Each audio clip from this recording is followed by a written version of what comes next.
first of all, what is your reaction to what happened on October the 7th? Oh, it was terrible, of course. I mean, we kind of get our news kind of also secondhand because, you know, my wife's family, they live in Gaza. They have cousins and uncles there, and their house also was bombed. We haven't been able to communicate with them for the past 3 days. Communication are lost. So we don't know actually what is the, how are they doing, but, you know, we're used to that. I mean, it's just like, it's very repetitive. We're used to that. We're used to them being bombed every time and moving from one place to the other. You know, it's just like those Palestinians, they're very dramatic. Israel killing us. But they never die. I mean, they always come back. You know, they're very difficult to kill, very difficult people to kill. I know because I'm married to one. I tried many times, couldn't kill her. So if you look to this graph, for example, this is the death of Israeli and Palestinians, and it's changing from 1 year to year. It's like fluctuating like crypto. So my question is today, what is the going rate today for human lives? I mean, 2014 was a great year for Ben Shapiro. 88 Israelis were died, and there was 2,329 Palestinians killed on the other side. That is one Israeli for 27 Palestinians. That is a very good exchange rate. What I'm saying is, what is the exchange rate for today? You guys will be happy. That's my question. Well, it's not me, it's not me guys. I'm not on either side. No, not you. Like when I say you guys, I say like the people on the other side of that. I know that you don't think like that, Piers. You're one of the good guys. But let me tell you something. I mean, the reason that I'm using this is that, I mean, I can't remember what happened in 2014, and there was no music festival, but there must be something. I mean, they must do something. It is their fault. It has to be something. I mean, 2018, 300 Palestinians died. Who's counting, you know? So the thing is, what my question is, let's find what is the exchange rate for human life today so we know, expect the future death of Palestinians and we'll be happy to it. If you were Israel, what would you... If I was Israel. If you were Israel and that had happened to you, what would you think would be the appropriate way for the country to respond? I would do exactly like Israel did, kill as many people as possible since the world is letting me do it. I mean, I can do it because I can, you know. But the thing is, like, you know what, I agree with you. And you know what, I'm going to be even ahead of you because I see the question coming. Do you condemn Hamas for the atrocity? Yes, I condemn Hamas. I condemn Hamas. I condemn Hamas is the source of all evil. They're a reason for everything. And you know what, let's for a minute imagine a world without Hamas. Right. What will this world look like? Let's give this word a name, and let's name this word the West Bank. Hamas has absolutely no control in the West Bank, and since the beginning of this year, only through August, 37 Palestinian kids were killed. No music festival, no paragliding, no Hamas. Since the occupation of the West Bank, 7,000 Palestinians were killed. No music festival, no paragliding, no Hamas. I can go on and on and on and on. No, but you don't need to. And the thing is, it is not like something new. I mean, I look at history and I see, I'm sorry to say, and I'm sorry to say this, but Westerners has always dealt like this with indigenous people. You first treated them like savages, you know, Native American, First Nation, Aboriginal. They're savages. Kill all the savages. And then when they're almost extinct, you start feeling sorry for them, you know, like animals. So maybe the solution is that we kill as many Palestinians as possible so the few of them that remains do not bother you. And maybe Netanyahu, when he lives for another 100 years, he'll become a tree hugger. Let me just challenge you on this. And he will campaign for preserving the three Palestinians. You keep talking about... Yeah.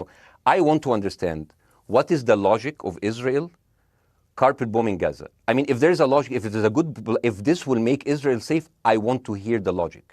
So if they continue bombing, what are they hoping to achieve? Well, I think we know what their stated aim is. Their stated aim is to eradicate and wipe out Hamas. They believe Hamas are living predominantly in northern Gaza. They also are aware they're living amongst civilians. So it's an incredibly difficult thing. As I said in my monologue, you know, it is very, very difficult to see how they do this without massive collateral damage.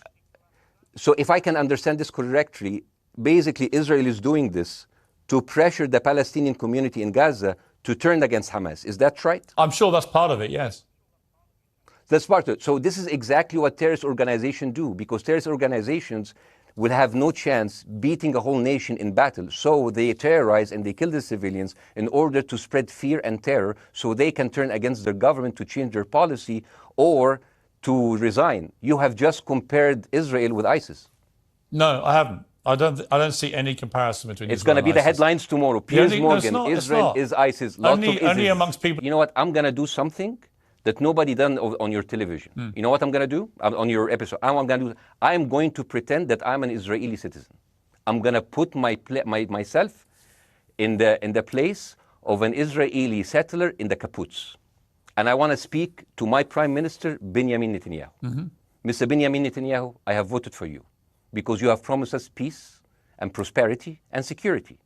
On the 7th of October, those son of bitches Hamas, they went into the fence that is regularly heavily guarded. Usually if there's like a dove that comes close to it, it will be shot. Those people went in and they went for 6 hours before IDF forces was deployed, killing our friends, our families, kidnapping our grandmothers and babies, and went in. I want to ask you, Mr. Prime Minister, after you have fractured the Israeli community and you have fucked our courts, our Supreme Courts, what are you doing with the money being given to you, to the United States? Also, you are carpet bombing Gaza with absolutely no regard to our hostages, our people. I heard a rumor in the kibbutz that you're doing that you let that happen as an excuse to carpet bomb Gaza, so you push them into Sinai. And I didn't believe it. It's like, not my Prime Minister, he can never do that. And then I watched an interview for Danny Ayalon. He was your chief advisor. He was also the Israeli ambassador to the United States. And you know what he said, Mr. Prime Minister? He said that the solution for those Palestinians is to go into a vast land of Sinai and live into tent cities temporarily, temporarily, wink wink, until we build Gaza again, and then we invite you back. يعني عبط احنا بقى. يعني فاهمني؟ We've seen this movie before. So يعني, and when I saw this, I couldn't explain to my fellows in the kibbutz, how come our Israeli government is trading human lives for another piece of land? So as an Israeli citizen, I need to hold my Israeli government accountable. The thing is, this is the problem. Israel always victimizes itself, and I have never seen a victim putting their oppressor under siege and bombing them 24/7. Israel wants you to believe that they are the victim. Dealing with Israel is so difficult. It's like being in a relationship with a narcissistic psychopath. He fucks you up, and then he makes you think it's your fault. All right, you Bاسم. look at Israel as Superman, but they're really Homelander. Bاسm. Wallahi, they are shooting Bاسm, fish in a barrel, and they are annoyed with the splashes. The question is, how can you justify the killing in the West Bank where Hamas does not exist?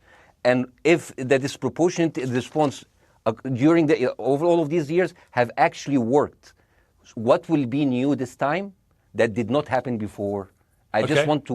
That was my question. Okay, that Bاسm, was my question. I'm gonna. Okay. I'm gonna So now, Bاسm, if I ask the question, can I say something on my side? Well, a little bit personal. Bاسm, with respect, a little bit personal. Bاسm, with respect, I gave you half the show to have your side. Jeremy's had a lot less time. I'm going to have to. You want move me on. to leave? Bاسm, or do you want me to stay? I'm going to have to let you go because we've been on there with you for 40 minutes. Okay. Now, Bye bye. Right? But listen, bye.